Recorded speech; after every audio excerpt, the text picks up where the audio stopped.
Il est 20h à Kinshasa, 1 heure de plus dans l'est du pays. Il est temps de vous informer au sommaire de ce journal. 5e jour ce lundi, la grève des infirmiers et le personnel administratif des hôpitaux persiste. À l'hôpital pédiatrique de Kalembelembe, les parents des enfants malades internés haussent le ton et disent leur ras-le-bol face à cette situation. Le Sénat adopte la loi d'habilitation du gouvernement. 8 projets de loi du gouvernement portant ratification des accords étaient sous le feu de projecteurs. Les détails tout à l'heure dans ce journal. Et nous irons à Goma où la vie a repris de plus belle. Le premier d'entre les Congolais et la première dame y séjournent et les engins des grands travaux tournent en plein régime pour réaliser les travaux de bitumage de 2 grands axes routiers de cette province. Voilà pour les titres, mesdames et messieurs. Bonsoir et bienvenue à cette grande édition d'information sur la chaîne nationale. Le président de la République, Félix-Antoine Tshisekedi Tshilombo, a consacré la journée de ce lundi à la visite des sinistrés du territoire de Nyiragongo, accompagné de la très distinguée première dame. Le chef de l'État est arrivé au pied du volcan d'où est partie la coulée des laves. Le couple présidentiel a visité l'hôpital mobile érigé pour la prise en charge médicale des sinistrés. Nous y reviendrons dans ce journal. Comment réparer les dégâts que l'écoulement des laves du volcan de Nyiragongo ont causé?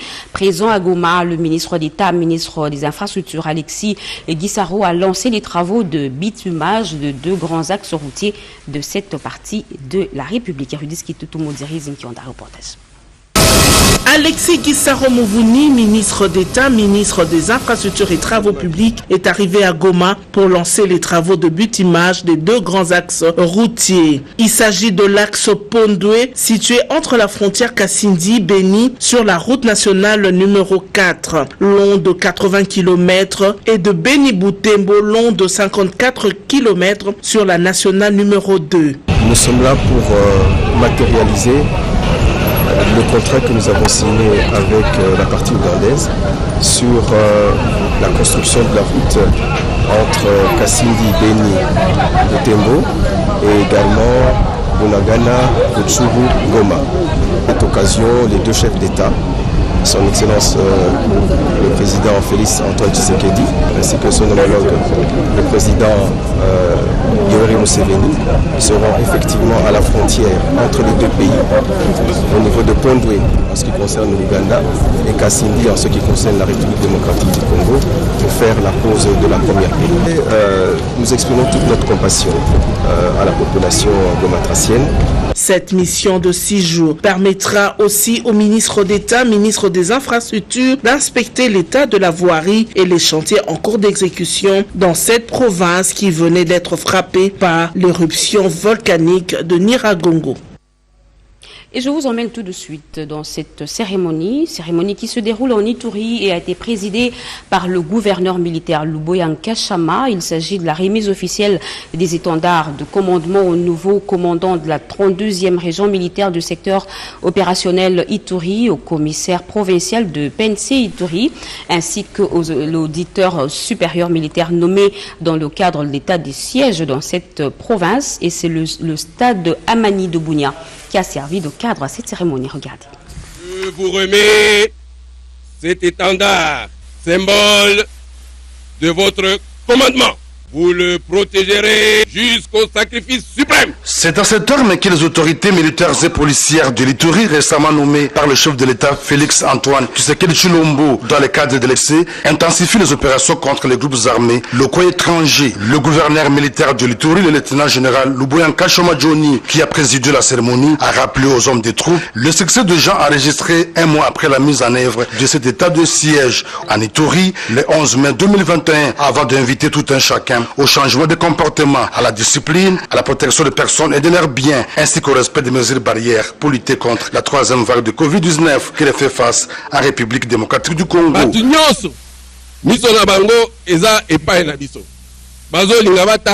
Est-ce que nous sommes capables? Comme je vous l'avais dit la dernière fois,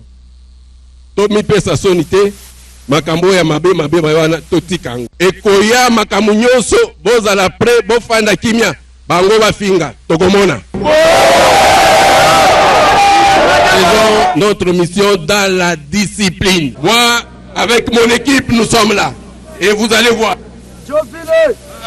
Je ne ferai jamais la corruption. Jamais.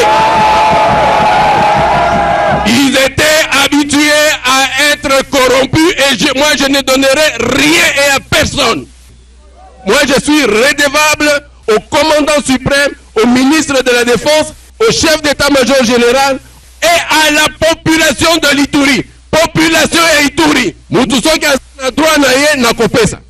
Soki eza droit na ye te na kopesa te. Point très. Et je veux que vous répétiez notre devise. Au rythme de fanfare, un défilé militaire a clôturé cette grandiose cérémonie.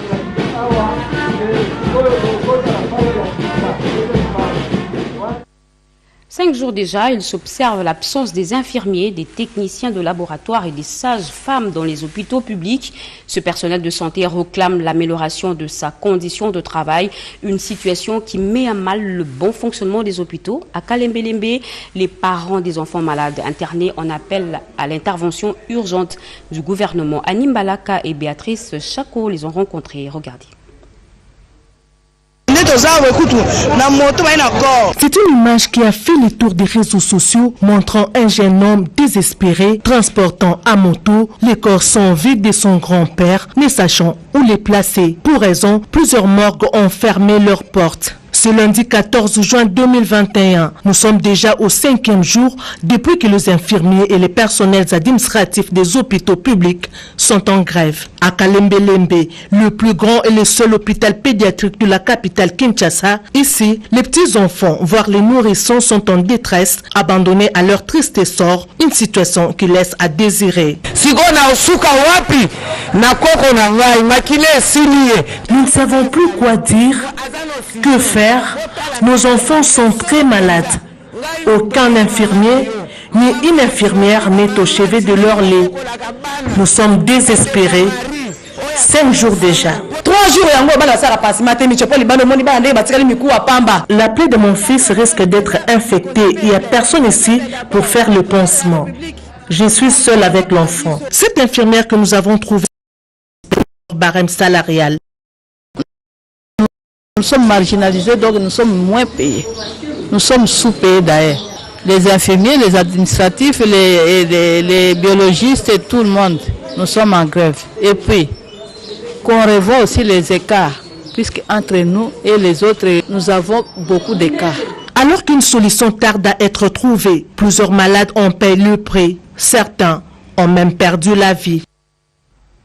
Rendons-nous à la Chambre haute du Parlement où les sénateurs viennent d'adopter la loi d'habilitation du gouvernement. Cette séance plénière marathon de ce lundi a permis au Sénat d'examiner et d'adopter article par article 8 projets de loi du gouvernement portant ratification des accords et de la loi portant habilitation du gouvernement, des dispositions qui permettront à l'exécutif national de proroger chaque fois que besoin y a l'état de siège dans une partie du pays. Edith Chala.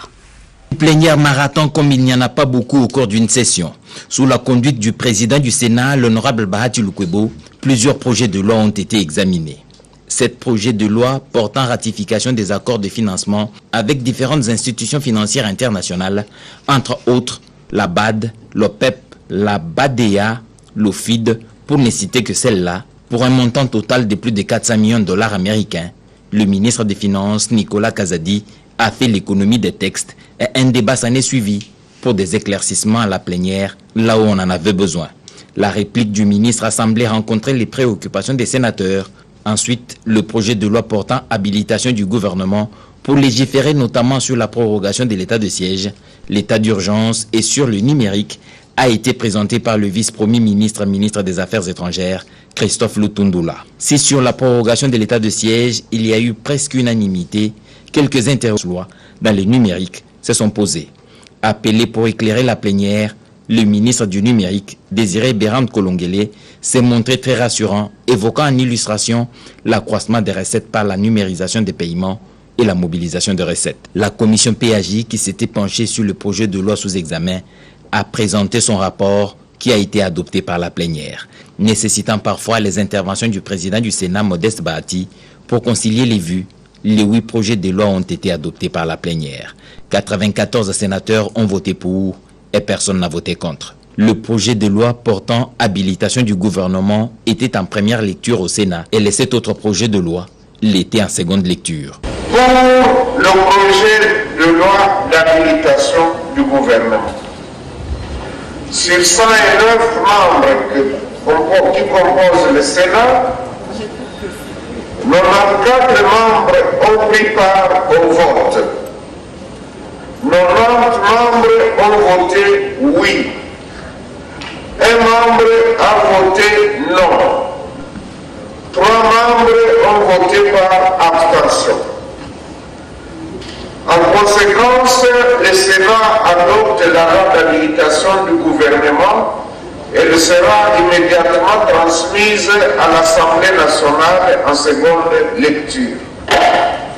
Pour la commission spéciale statuant sur les réquisitoires des procureurs près la Cour de cassation et près la Cour constitutionnelle, le rapport est attendu et pourrait être examiné au cours de la plénière d'avant la clôture, a dit le président Modeste Bahati. Le Sénat a aussi examiné le rapport de la commission ECOFIN sur les règlements financiers avant de décréter un huis clos pour la matière qui le nécessitait. Et vous l'avez sûrement constaté, le bureau du Sénat affiche désormais complet. La place du premier vice-président vient d'être comblée. Le sénateur Eddy Mundela Kankou, qui occupe ce poste, place son mandat sous les signes de la continuité. Robert Ndaye pour les détails. Eddy Mundela Kankou, c'est le nouveau visage au bureau du Sénat dirigé par Modeste Bahati Lukwebo.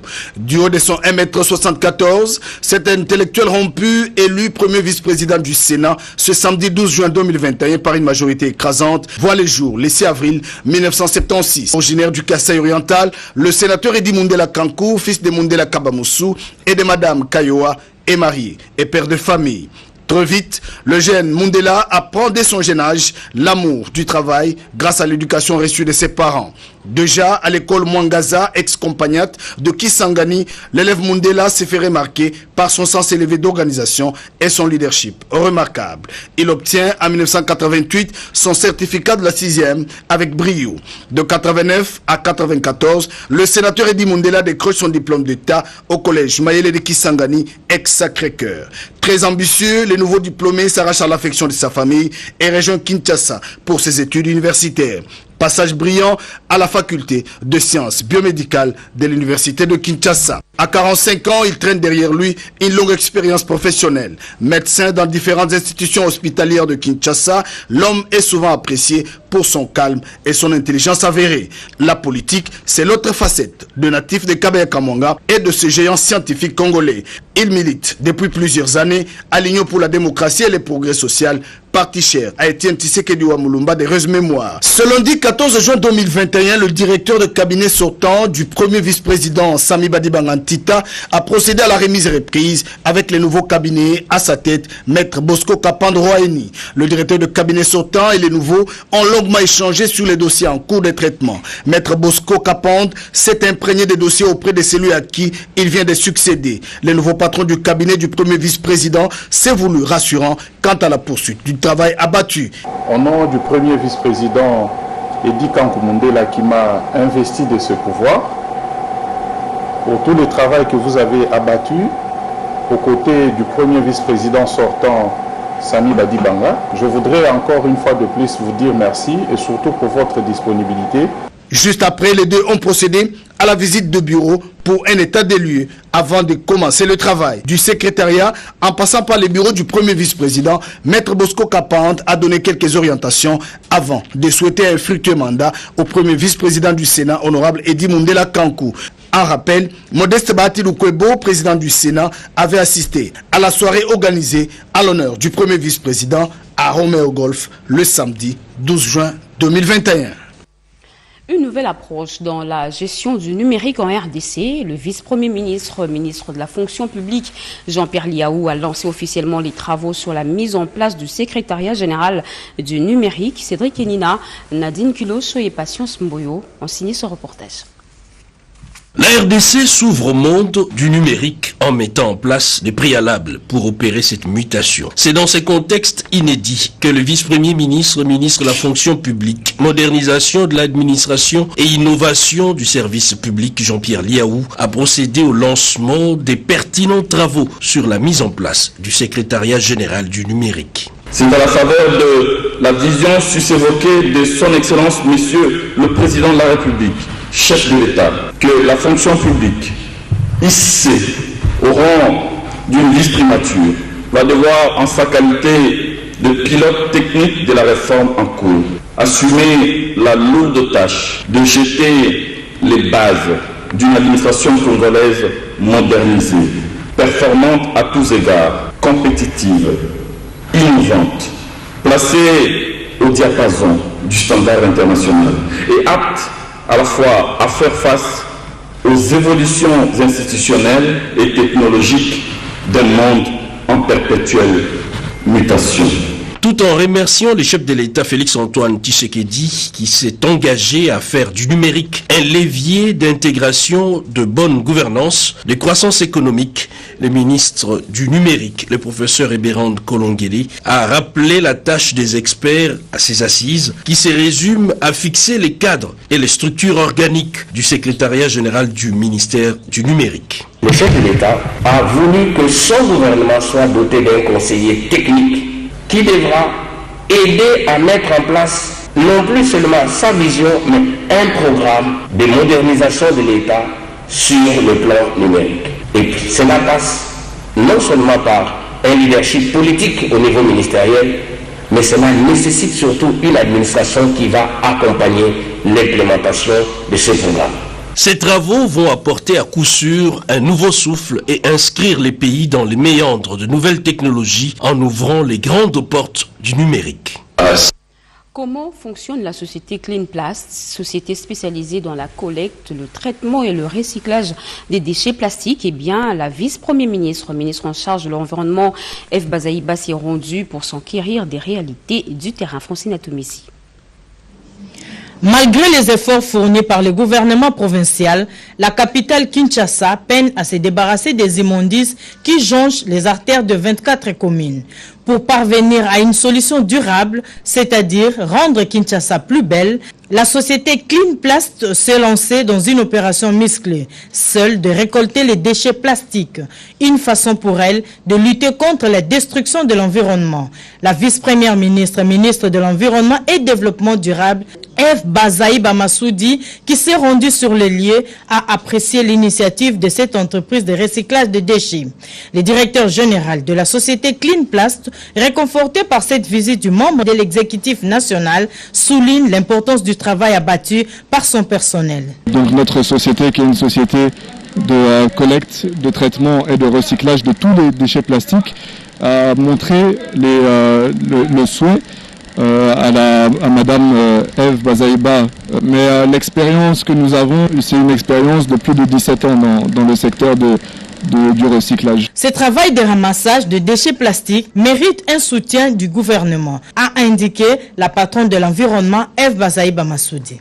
Il m'a plutôt convaincu. Je ne suis pas encore arrivé à la satisfaction parce que moi-même, en tant que gouvernement, nous ne sommes pas encore connectés.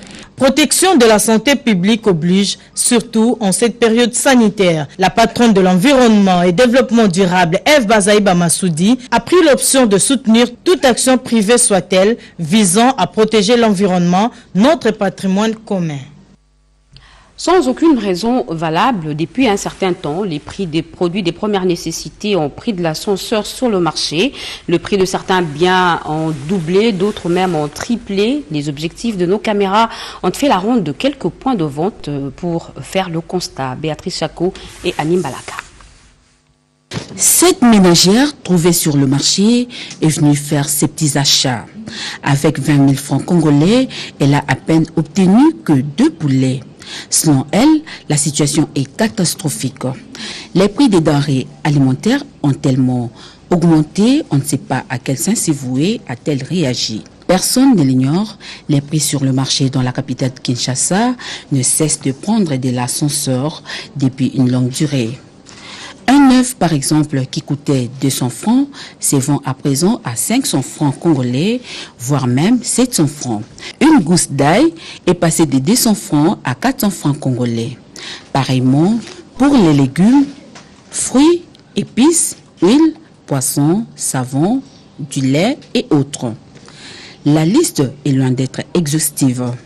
Les prix ont donc doublé, soit triplé, sans raison valable, ni explication de la part des opérateurs économiques et les vendeurs. C'est une situation hors norme économique que subit la population quinoise et congolaise en général. Comme on peut l'imaginer, les vendeurs détaillants ont refusé de faire des commentaires. Ils sont eux-mêmes victimes, disent-ils, de cette situation inédite des hausses de prix sur le marché. Les prix sont fixés et augmentés par les grossistes. Pour l'heure, vendeurs et consommateurs, leur regard n'a qu'une direction, les autorités du pays qui sont censées trouver la solution et stopper cette hémorragie des prix surélevés pour le bien de la population. Les experts de l'ONU et du mécanisme de suivi ont évalué au cours d'un atelier le plan d'action pour la consolidation de la paix dans la région de Grand Lac. Robert Ndaï-TCC nous en parle. Des consultations pour affiner le plan d'action de l'ONU pour la consolidation de la paix dans la région de Grand Lac ont été menées à Kinshasa du 9 au 10 juin 2021.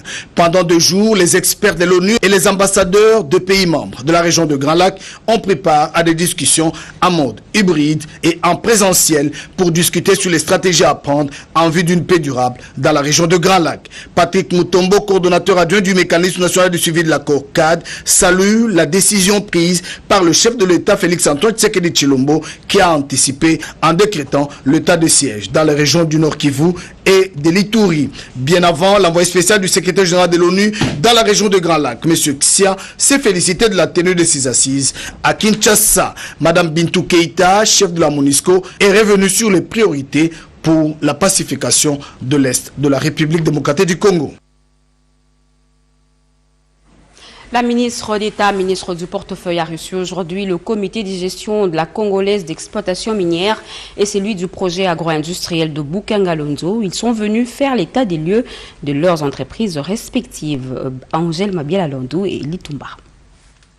La Congolaise d'exploitation minière, une entreprise œuvrant dans le Nord Katanga, rencontre des difficultés dans sa gestion. Créée depuis 2010, cette entreprise a du mal à élaborer un plan d'atténuation dès lors qu'elle le sait, il n'y a pas encore d'exploitation. Son comité de gestion appelle le gouvernement de la République de lui venir en aide. La ministre d'État, en charge du portefeuille, a promis tout son soutien. Vraiment, il y aura une restructuration profonde pour que la société puisse décoller. Et nous allons vous redéfinir des objectifs spécifiques qui, ces objectifs, seront assortis d'un plan de redressement et que nous allons vous fixer les résultats attendus pour que dans 6 mois, 1 année, que nous puissions procéder à une évaluation exhaustive. Le projet Bukanga-Lonzo avait pour objectif de combler la carence en denrées alimentaires à Kinshasa, la capitale, mais aussi sur toute l'étendue du territoire national. De nos jours, la population se pose plusieurs questions. Où est passé Bukanga-Lonzo? Quelle en est la cause de ces débâcles? Pour répondre à cette question, le comité de gestion est venu se justifier auprès de la ministre d'État en charge du portefeuille. 1500 hectares ont été cultivés avec une production de 6000 tonnes de maïs, mais 700 hectares sont en train de pourrir faute de moyens. Le coordonnateur a lancé un appel de détresse au gouvernement de la République. La princesse Adel Kaïnda Maïna a promis d'être leur avocate auprès du gouvernement de la République pour que le marché de Kinshasa et de tous les pays soient inondés en produits de première nécessité. La ministre des Mines a fait entendre la voix de la RDC au cours de la conférence DRC Mining Week 2021.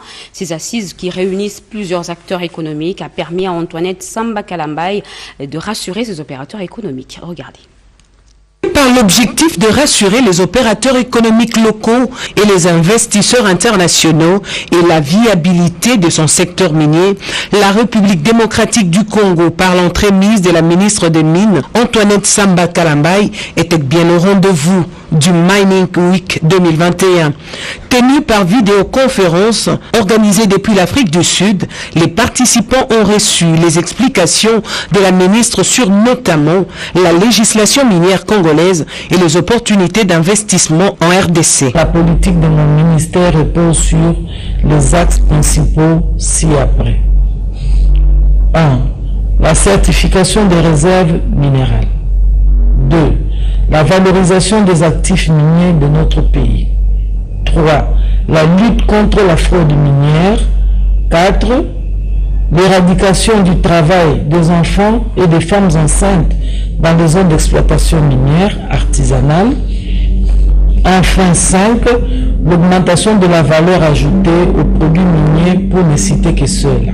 La RDC peut, grâce à une bonne valorisation de ses richesses minières certifiées, obtenir des contrats gagnants-gagnants pour un meilleur développement, a-t-elle renchéri.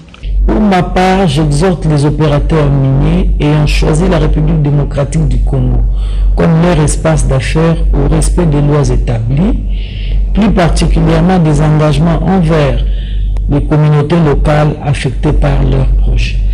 Le pays de Félix Antoine Tshisekedi Tshilombo demeure un espace propice pour des investissements divers rentables, tant pour les opérateurs que pour les populations environnantes des projets miniers.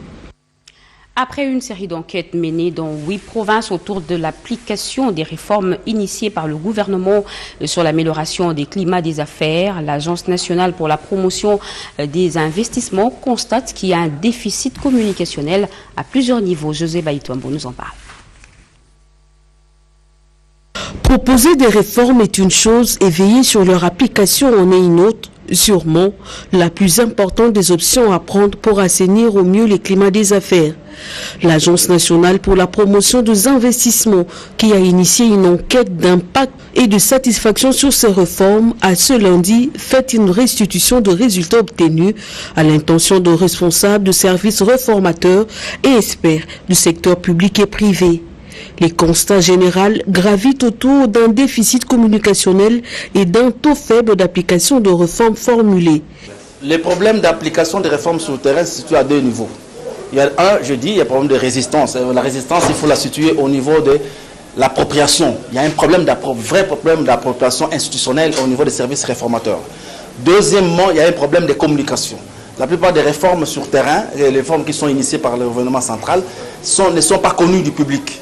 Donc, nous allons renforcer notre stratégie de communication pour essayer d'améliorer le niveau d'application des réformes sur le terrain. La directrice générale adjointe de l'ANAPI, qui a présidé cette matinée, a rappelé à ses services réformateurs la nécessité de réviser certaines actions. C'est un retour que le terrain vient de nous donner. Nous l'avons dit au départ, ne rejetons pas. C'est une base de travail que nous avons, sur laquelle nous allons certainement nous rencontrer, discuter davantage pour voir dans quelle mesure affiner. Il nous faut non seulement mettre en place les réformes, mais faire un suivi et voir qu'est-ce qu'il y a à amender, qu'est-ce qu'il y a à corriger. Et nous allons travailler avec la structure ANAPI qui est là pour pouvoir coordonner les interactions publiques-privées pour l'amélioration du climat des affaires. Nous allons continuer dans ce travail-là. Organe technique du gouvernement en matière du climat des affaires, l'ANAPI reste focus sur ses missions, notamment celle d'assainir le climat des affaires dans le pays. La G24 a désormais une nouvelle architecture organisationnelle, une restructuration à la hauteur de l'accroissement du niveau de travail, la couverture médicale universelle par-ci, la réinsertion sociale de Koulouna par-là. Le président Jean-Marie Lukulassi est conscient de la tâche et nomme un directeur général et son adjoint. Regardez. L'accroissement du niveau de travail à G24 et l'élargissement de son champ d'action imposent une réadaptation de sa structure managériale. L'honorable Jean-Marie Lukulassi Massamba, qui est l'initiateur, coordonnateur de la fondation G24, est à la base du projet qui redonne du sens à la vie des jeunes Koulouna, à savoir l'identification, la désintoxication et la réinsertion sociale. Ajouté à cette charge, le récent partenariat avec l'Issungui, la couverture couverture médicale universelle qui prévoit à l'horizon 5000 emplois à travers son extension sur l'ensemble de la capitale et le centre médical qui va avec, dans une perspective d'un flux important à gérer avec des coûts de soins de santé à portée de toutes les bourses. La Fondation G24 devait se mettre à jour. Au cours de cette réunion stratégique, la décision a été prise. G24 se voit doté d'une nouvelle administration et d'une architecture organisationnelle appropriée. Il y a désormais un directeur général, Lucien Monama, avec des attributions bien identifiées. Je remercie l'honorable Jean-Marie Lukulassi pour la confiance. Ma mission sera de pouvoir conduire le G24 à bon port, en commençant par l'optimisation de la gestion du partenariat pour la couverture des soins de santé universels. Et nous allons également travailler d'arrache-pied pour pouvoir amener pas mal d'autres initiatives. Un directeur général adjoint, Luxon Moubimba, et l'administrateur au regard des objectifs G24 dans la lutte contre la délinquance juvénile, le soutien exprimé par le président de la République, Félix Antoine Tshisekedi Tshilombo, à son approche qui privilégie la carotte au lieu du bâton. Il s'est tenu ce lundi la 109e conférence internationale du travail et la République démocratique du Congo y a participé sous la houlette de la ministre de l'Emploi, Travail et Prévoyance sociale, Claudine Ndusikembe, qui a pris la parole parmi une quarantaine d'orateurs. C'était par vidéoconférence. Willy Atunakov. Au cours de cette séance plénière de la 109e conférence internationale du travail, en direct par vidéoconférence qui s'est tenue à Genève, en Suisse, consacrée à l'examen du rapport du bureau de cette conférence sur les thèmes de la réponse de l'OIT à la pandémie du Covid-19, la ministre de l'Emploi, Travail et Prévoyance sociale a, au nom du gouvernement de la RDC et de la délégation de la tripartite congolaise, donné la position de la RDC à ces sujets. Claudine Ndusikembe. Dans mon pays, les instructions utiles ont été prises et transmises aux différents acteurs en termes de notes circulaires et de communiqués officiels relatifs aux dispositions pratiques concernant le travail pendant la période de la Covid-19. Pour anticiper sur les effets négatifs de cette pandémie, une cellule de crise a été mise en place et continue à collaborer avec le secrétariat technique du comité multisectoriel de la riposte à la pandémie de Covid-19 pour, d'une part, organiser les activités de la prévention et de sensibilisation sur les barrières contre le Covid-19 en milieu de travail et d'autre part, faciliter l'accès au dépistage et au traitement gratuit. En République démocratique du Congo, malgré le contexte de la pandémie de Covid-19, la 36e session ordinaire du Conseil national du travail a tenu ses assises et les résolutions importantes ont été adoptées afin de contribuer à l'amélioration des conditions du travail. Le numéro 1 de l'ETPS a à cette occasion sollicité l'accompagnement de ARCA qui présente le vœu meilleur au président de la République. Excellence, Monsieur le Président de la République, l'autorité de régulation et de contrôle des assurances, ARCA en sigle, son conseil d'administration, sa direction générale et l'ensemble de son personnel a le réel plaisir, le privilège de vous souhaiter à l'occasion de vos 58 ans d'âge un bon et heureux anniversaire sous votre gouverne et grâce à votre déterminante impulsion, la réforme du secteur des assurances a réalisé des considérables avancées avec 30 opérateurs sur le marché, un apport de plus en plus. On se tient à son domicile, si numéro 3 de l'avenue Massi, tout quartier Salongo, commune de Limete, référence ce mouton de deux bonhommes au nom de tous les membres de l'Alliance des bâtisseurs congolais. L'administrateur directeur gérant, M. Cédric Lungu Kibal, présente ses condoléances les plus émues à la veuve et à toute la famille de l'illustre disparu. Ce communiqué tient lieu de faire part. M. Bruno Manteka, secrétaire général de l'Alliance des bâtisseurs congolais. Fin de ce journal, mesdames et messieurs, merci d'avoir suivi. Merci à vous qui me suivez à Goma, dans le Nord Kivu et partout ailleurs sur satellite. Vous êtes sur la RTNC, l'actualité continue sur nos antennes. Grand sera pour moi le plaisir de vous retrouver demain sur la même chaîne. Très bonne suite de programme sur nos antennes. Au revoir.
C'est au pied du volcan.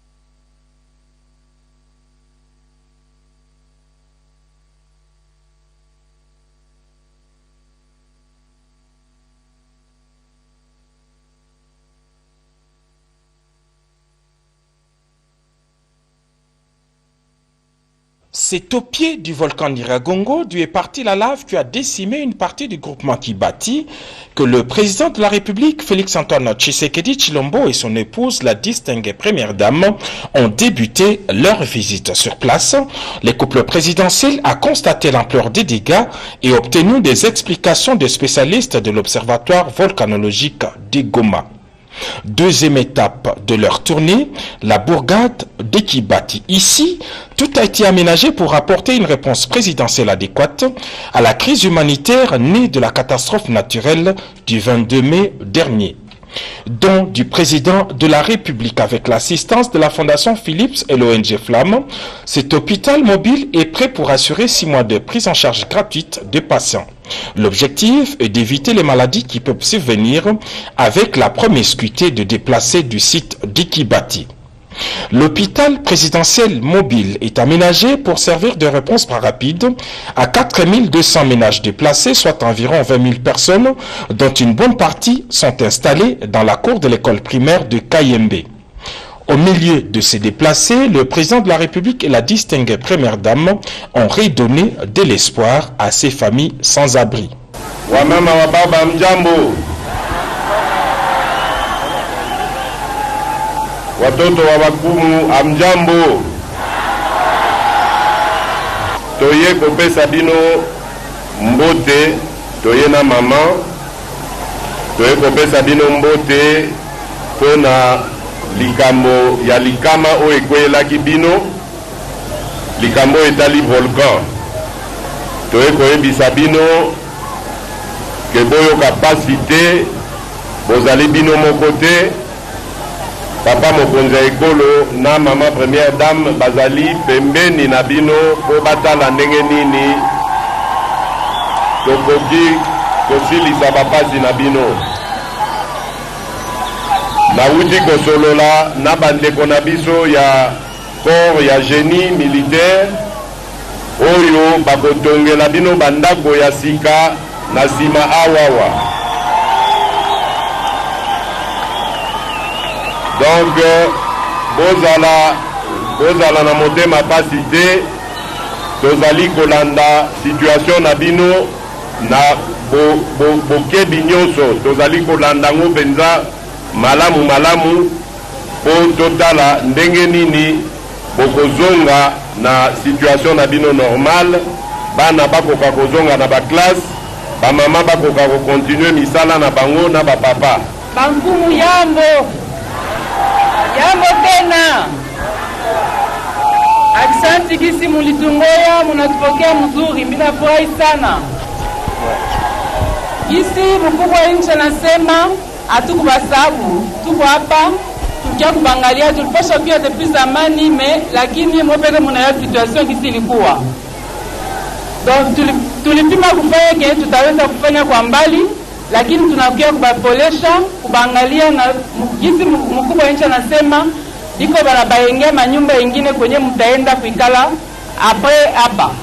Émue, cette mère des familles a perdu son latin pour remercier les pragmatismes du chef de l'État, Félix-Antoine Tshisekedi Tshilombo. Ninashukuru sana kwa mkuu wetu kiongozi ambaye ametukumbuka shehe wa semestre, ijapokuwa tulifikia shida ya volcano. Ninamsifu sana, sio kama nimshukuru namna gani. Nina furaha mingi sana moyoni mwangu. Mkubwa wa nchi amefanya vizuri sana kutukumbuka. Mzazi ni wa kukumbuka watoto. Ninamshukuru sana kwa makuu na maajabu ambayo inatutendea. Yote ambayo inatutendea inatufikia kwa amani na salama. Dès ce mardi matin, les experts de génie militaire vont débuter la construction des maisons d'habitation pour reloger les déplacés d'Ekibati et ceux d'autres sites.